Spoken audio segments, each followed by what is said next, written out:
നീണ്ട 2 മാസത്തെ ഡൽഹി വാസത്തിന് ശേഷം നാട്ടിലോട്ട് പോകുന്ന സീനാണ് ഇപ്പോൾ കാണുന്നത്.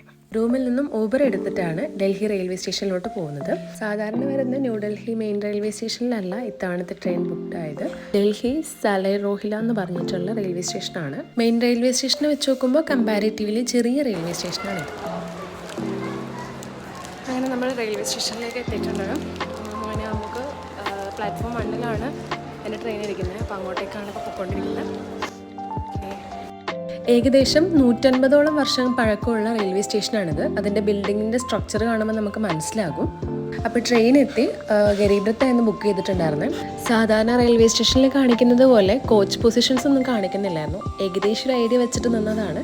കുറച്ചൊന്നും അങ്ങോട്ടും ഇങ്ങോട്ടും മാറേണ്ടി വന്നിട്ടുണ്ടായിരുന്നുള്ളൂ. അങ്ങനെ ബുക്ക് ചെയ്ത ആ ഒരു സീറ്റിലോട്ടുള്ള നടത്തമാണ് ഈ കാണുന്നത്. ഇത് ശരിക്കും ഇവിടെ ഒന്ന് സ്റ്റാർട്ട് ചെയ്യുന്ന ട്രെയിനാണ് കേട്ടോ. പക്ഷേ ഞാൻ വന്ന സമയത്ത് പ്ലാറ്റ്ഫോമിൽ കാണിച്ചിട്ടുണ്ടായിരുന്നില്ല. എനിക്ക് ശരിക്കും അപ്പർ ബർത്താണ് ബുക്ക് ചെയ്തിട്ടുണ്ടായിരുന്നത്. ഇപ്പം ഇവിടെ ആളില്ലാത്തതുകൊണ്ട് വിൻഡോ സൈഡിൽ ഇരിക്കുവാണ്. അങ്ങനെ ഡൽഹിയിലെ നല്ല വൃത്തിയുള്ള കാഴ്ചകളൊക്കെ ആസ്വദിച്ച് അങ്ങനെ പൊയ്ക്കൊണ്ടിരിക്കുവാണ്. അപ്പോൾ നാളെ മോർണിംഗ് ആണ് മുംബൈയിൽ എത്തുള്ളൂ. ഈ ഒരു ട്രാവലിന് 2 പാർട്ടുണ്ട്. മുംബൈയിൽ ഇറങ്ങണം, അവിടെ നിന്ന് അമ്മയെ പിക്ക് ചെയ്തിട്ട് കേരളത്തിലോട്ട് വരണം.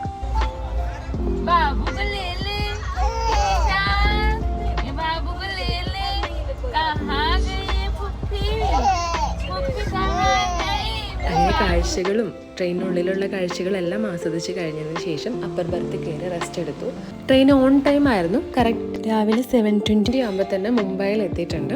മുംബൈയിലെ അസംഗൗൺ എന്ന് പറഞ്ഞ സ്ഥലത്തേക്കാണ് എനിക്ക് പോകേണ്ടത്. അവിടെയാണ് സിസിൻലോയും ഹസ്ബൻഡും മോളും താമസിക്കുന്നത്. അങ്ങനെ എന്നെ പിക്ക് ചെയ്യാൻ വേണ്ടിയിട്ട് ചേട്ടൻ റെയിൽവേ സ്റ്റേഷനിലെത്തി. ഞങ്ങളിത് ലോക്കൽ ട്രെയിൻ കയറിയിട്ട് അസംഗൗണിലോട്ട് പോവുകയാണ്. ഏകദേശം 2 hours ട്രാവൽ ഉണ്ട് അങ്ങോട്ടേക്ക്. കുറേ നാൾ കൂടിയിട്ട് ഹോംലി ഫുഡ് കഴിക്കാന്നുള്ളൊരു ഫീലിംഗ് കൂടിയാണ് കേട്ടോ ഈ പോക്ക്.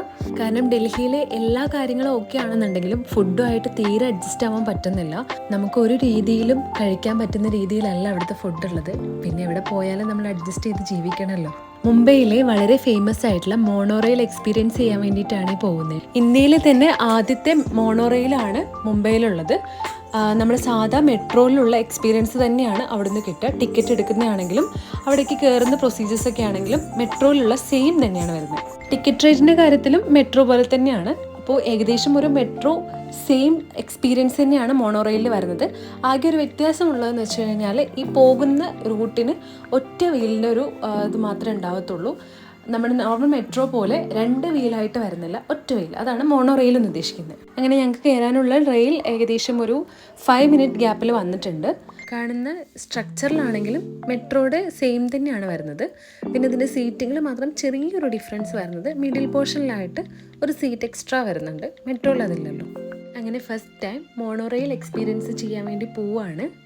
ചേച്ചിയാണെങ്കിൽ മാരേജ് കഴിഞ്ഞിട്ട് 5 years ആയിട്ട് മുംബൈയിൽ തന്നെയാണ്. പക്ഷേ ഇതുവരെ അവർ മോണോറെയിൽ എക്സ്പീരിയൻസ് ചെയ്തിട്ടില്ല എന്നാണ് പറഞ്ഞത്. അങ്ങനെ നമ്മളിതാ ഈ പറഞ്ഞിട്ടുള്ള സീറ്റാണ്. മെട്രോ ആയിട്ടൊരു ഡിഫറൻസ് എനിക്ക് ഫീൽ ചെയ്തിട്ടുണ്ടായിരുന്നത്.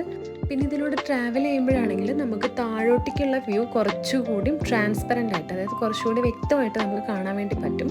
ഒരു കേർവ് തിരിയുന്നതാണെങ്കിലും അതുപോലെ തന്നെ ആ ഒരു ഹൈറ്റ് ആണെങ്കിലും നമുക്ക് അത്യാവശ്യം നല്ല രീതിയിൽ തന്നെ എക്സ്പീരിയൻസ് ചെയ്യാൻ പറ്റുന്ന രീതിയിലാണ് ഇതിൻ്റെ ഒരു കൺസ്ട്രക്ഷൻ വരുന്നത്. മോണോറെയിലിൻ്റെ ഒരു വേ എന്ന് പറയുന്നത് മുംബൈ ടൗൺ നമുക്ക് ഏകദേശം നല്ല വ്യക്തമായിട്ട് തന്നെ ആസ്വദിക്കാൻ പറ്റുന്ന രീതിയിലാണ് കൺസ്ട്രക്ട് ചെയ്തിട്ടുള്ളത്.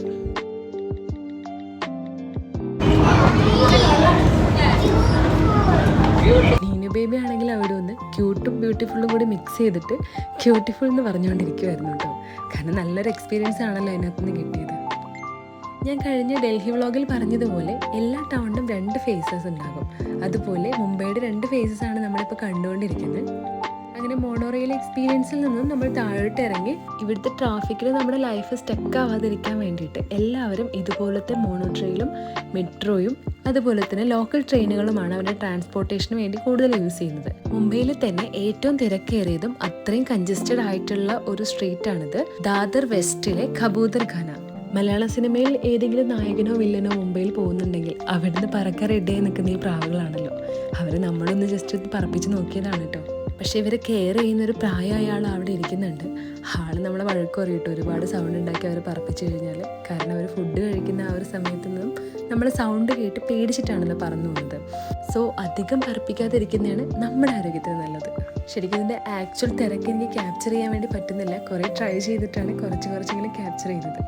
ആകെ വൺ ഡേ മാത്രം മുംബൈയിൽ സ്പെൻഡ് ചെയ്യാനുള്ളത് കൊണ്ട് തന്നെ അധികം നമുക്ക് കറങ്ങാൻ പറ്റാതെ കുറച്ച് ഫുഡ് സ്പോട്ടുകളൊക്കെ കവർ ചെയ്തിട്ടുണ്ടായിരുന്നു. അതിൽ മെയിനാണ് കെ റെസ്റ്റംസ് ഐസ്ക്രീം പാർലർ എന്ന് പറയുന്നത്. ഇത്ര തിരക്കാന്ന് പറഞ്ഞറിയിക്കാൻ പറ്റില്ല കേട്ടോ. ചെറിയൊരു ഷോപ്പാണെങ്കിലും ഒരുപാട് ആളുകളാണ് ആ ഒരു ഐസ്ക്രീം മേടിക്കാൻ വേണ്ടിയിട്ട് വരുന്നത്. അതുപോലെ തിരക്കേറിയ ഒരു സ്ഥലം കൂടിയാണ് മുംബൈ മറൈൻ ഡ്രൈവ് എന്ന് പറയുന്നത്. രാത്രി 12 മണിക്കുള്ള തിരക്കാണ് കേട്ടോ ഈ കണ്ടുകൊണ്ടിരിക്കുന്നത്. ശരിക്കും മുംബൈയിൽ എനിക്ക് കുറച്ചുകൂടി ഇഷ്ടപ്പെട്ടത് അവിടുത്തെ നൈറ്റ് ലൈഫാണ്, കൊച്ചി പോലെ തന്നെ. കാരണം ചൂട് കൂടിയൊരു ടൈം ആയതുകൊണ്ടായിരിക്കും നമുക്ക് പകൽ അത്രയ്ക്ക് അങ്ങനെ സർവൈവ് ചെയ്യാൻ പറ്റില്ല. എന്നാലും കുഴപ്പമില്ല. പക്ഷേ നൈറ്റ് ആകുമ്പോൾ കുറച്ചുകൂടി നമുക്ക് എല്ലാം എൻജോയ് ചെയ്യാൻ വേണ്ടി പറ്റുമായിരുന്നു. ഇത് നമ്മുടെ കേരളത്തിലെ എല്ലാ സാധനങ്ങളും അവൈലബിൾ ആവുന്ന ഒരു കുഞ്ഞു ഷോപ്പാണ്. നമ്മുടെ നേന്ത്രപ്പഴമാണെങ്കിലും ഉപ്പയാണെങ്കിലും അതുകൂടാതെ ചുക്ക് കാപ്പി അങ്ങനെ ചെറിയ ചെറിയ സാധനങ്ങൾ തൊട്ട് വലിയ വലിയ സാധനങ്ങൾ വരെ എല്ലാം അവൈലബിൾ ആവുന്ന കേരളത്തിൻ്റെ സ്വന്തം ഷോപ്പാണ് അവിടുത്തെ. തൊട്ടടുത്തുള്ള മലയാളി ഡീലക്സ് ഹോട്ടലിൽ നിന്നും പൊറോട്ടയും ചിക്കനൊക്കെ കഴിച്ച് നേരെ വീട്ടിലോട്ട് പോവുകയാണ്. അപ്പോൾ അടുത്ത ട്രാവലിൻ്റെ വിശേഷവുമായിട്ട് പെട്ടെന്ന് തന്നെ വരുന്നതായിരിക്കും. Thank you so much for watching.